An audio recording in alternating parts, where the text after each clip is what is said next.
En el yoga vasista, el sabio vasista tiene una larga conversación de varios días con el príncipe Rama. En una de sus conversaciones, el sabio vasista le cuenta a Rama la historia del rey Lavana. Y dice así: Te ruego, Rama, que escuches otra interesante leyenda que ilustra esta misma idea con persuasivas imágenes. En un país conocido como Uttara Pándava, de ciudades prósperas y hermosas y bosques habitados por pacíficos sabios, reinaba un monarca llamado Lavana, que descendía del famoso rey Harishchandra. Era correcto, generoso y noble, un gobernante ejemplar en todos los sentidos. Había vencido a todos sus enemigos y sus seguidores no podían pensar en él sin respeto y agradecimiento.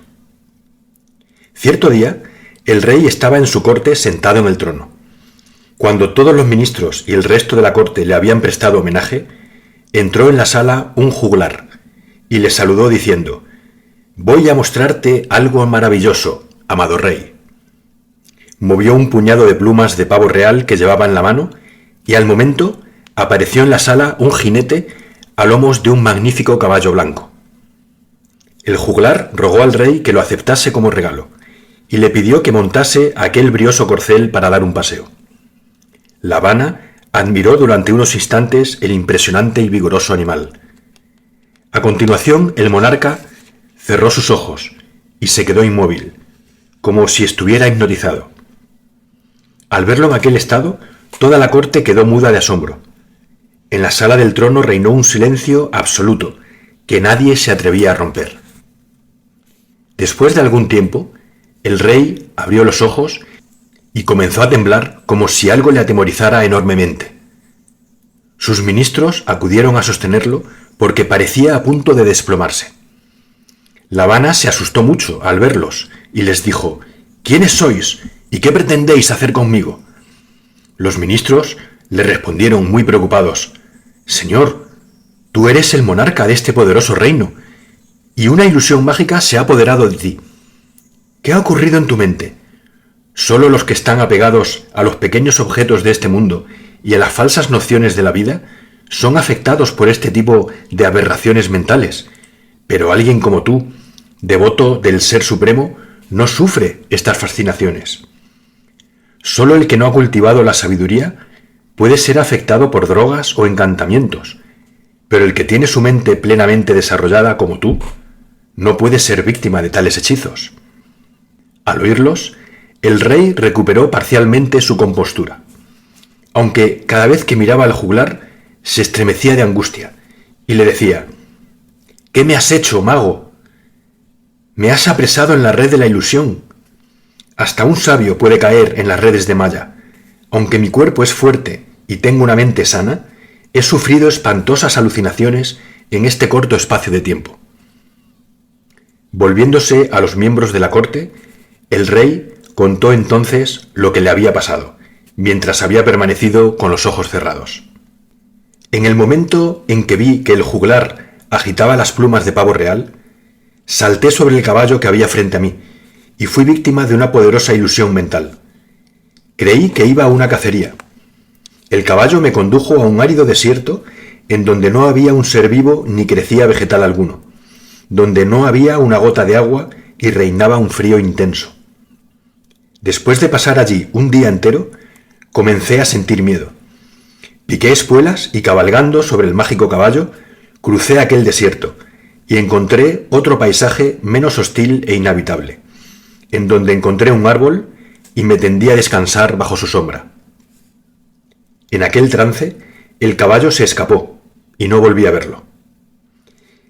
Quedé allí durante algún tiempo, sin saber qué hacer, hasta que el sol se puso en el horizonte. Completamente desmoralizado, me oculté bajo unos arbustos para defenderme del frío nocturno.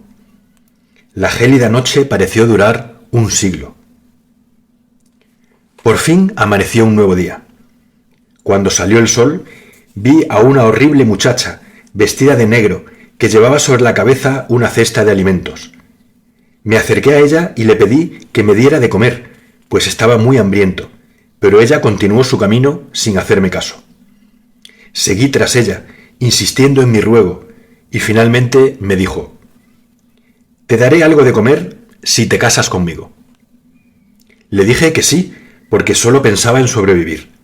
Me dio alimento y me llevó junto a su padre, que era aún más feo que ella. Fuimos a su pueblo, que estaba construido junto a un río de sangre, y fui presentado a parientes y vecinos como el marido de la siniestra muchacha. A partir de entonces fui tratado por todo el mundo con mucho respeto y cortesía. Para entretenerme, solían contarme historias truculentas que solo me causaban espanto. En una ceremonia diabólica celebré mis bodas con aquella muchacha. Por aquel acto me convertí en miembro de la tribu. Mi esposa dio a luz una niña que fue fuente de nuevas desdichas y preocupaciones. Con el tiempo nacieron otros 2 hijos. Casi sin darme cuenta, me convertí en un padre de familia de aquella pavorosa tribu. Pasé muchos años allí, sufriendo las agonías de un hombre que tenía que alimentar a su mujer y a sus hijos. Mi trabajo consistía en cortar leña para venderla a mis vecinos, y a menudo tenía que dormir a la intemperie. Cuando el tiempo era frío, me refugiaba entre las matas para guarecerme un poco de tales inclemencias. Nuestra comida habitual era la carne de cerdo. El tiempo pasó, y fui envejeciendo demasiado para poder soportar aquel trabajo. Entonces comencé a vender carne, para ganarme la vida de forma menos dura. La compraba en aldeas de los montes Vindaya y la vendía en pueblos de los alrededores. La cortaba en pequeños trozos y la secaba en una nave muy sucia y pestilente. No tenía otro medio para ganarme la vida. A menudo tenía que luchar con otros miembros de la tribu para conseguir la poca carne que podíamos encontrar. Con estos trabajos mi cuerpo estaba sucio como el de un apestado. Ocupado en aquellas ingratas actividades, mi mente sentía inclinación hacia la suciedad y la miseria. Los pensamientos y los sentimientos bondadosos habían desaparecido por completo de mi cabeza. Mi corazón había perdido toda compasión, como una serpiente abandona su piel cuando llega el invierno. Hería y mataba con trampas y flechas a todo tipo de animales que se ponían a mi alcance. Con un miserable taparrabos soportaba los rigores del invierno igual que mi desgraciada familia. Esclavizado por las cadenas de mis bajos deseos, me hice un verdadero salvaje y profería palabras llenas de odio, lloraba mi desgracia y comía carne podrida. Iba a la deriva como una hoja arrastrada por el viento, como si única misión en la vida fuera comer y sobrevivir en medio de aquella inmundicia. En cierta época, una gran sequía se apoderó de aquel país. El aire era tan caliente que parecía lleno de agujas de fuego. Los bosques se incendiaron y todo quedó reducido a cenizas. La gente moría de hambre y de sed. Veíamos espejismos creyendo que se trataba de agua y tomábamos las piedras por trozos de carne que intentábamos masticar en vano. Algunos comenzaron a comer cadáveres. Otros se comían sus propios dedos empapados con la sangre de los muertos. Tal era el demencial estado de supervivencia que reinaba allí. Lo que había sido un amable bosque se había convertido en un horroroso cementerio. Lo que habían sido bellas arboledas eran abrasadores desiertos que se estremecían con los gritos de los moribundos. Atormentada por el hambre, mucha gente huía del país y emigraba a tierras lejanas. Otros, profundamente atados a sus mujeres e hijos, perecían de hambre o eran destrozados por las fieras salvajes. Abandoné el país y me trasladé muy lejos con mi mujer y mis hijos. Después de andar muchos kilómetros, encontré una fresca sombra bajo los árboles.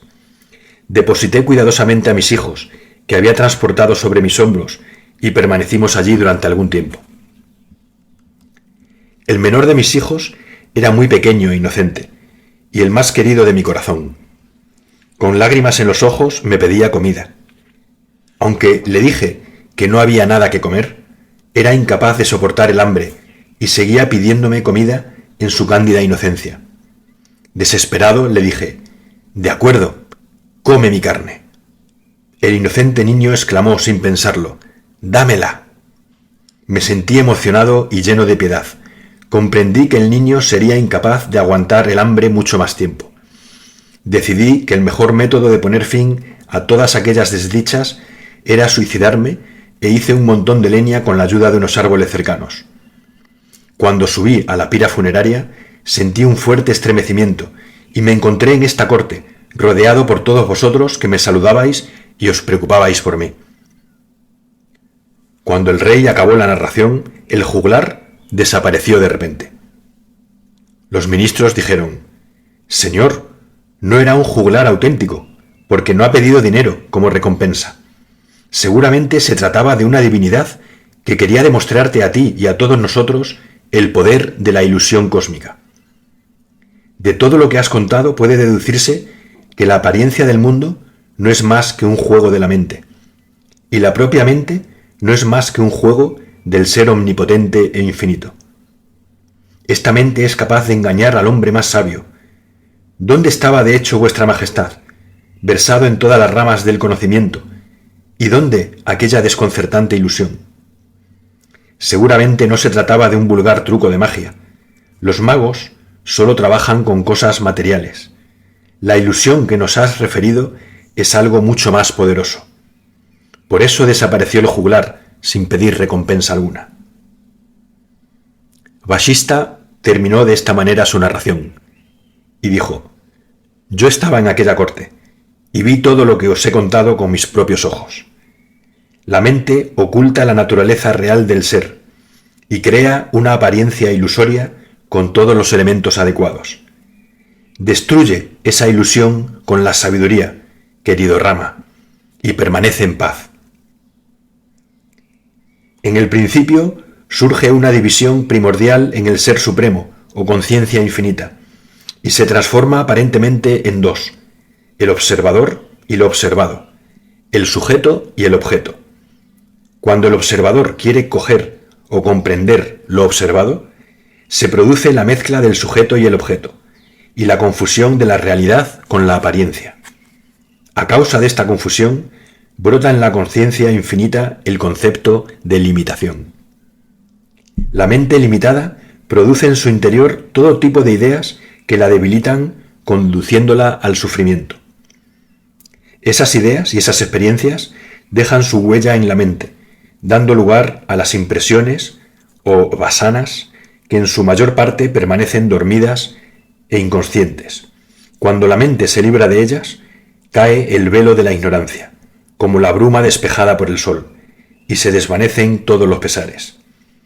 La mente juega con todos nosotros como los niños juegan y se burlan de sus hermanos pequeños». Y así termina la historia que contó Vashista a Rama acerca del rey Lavana.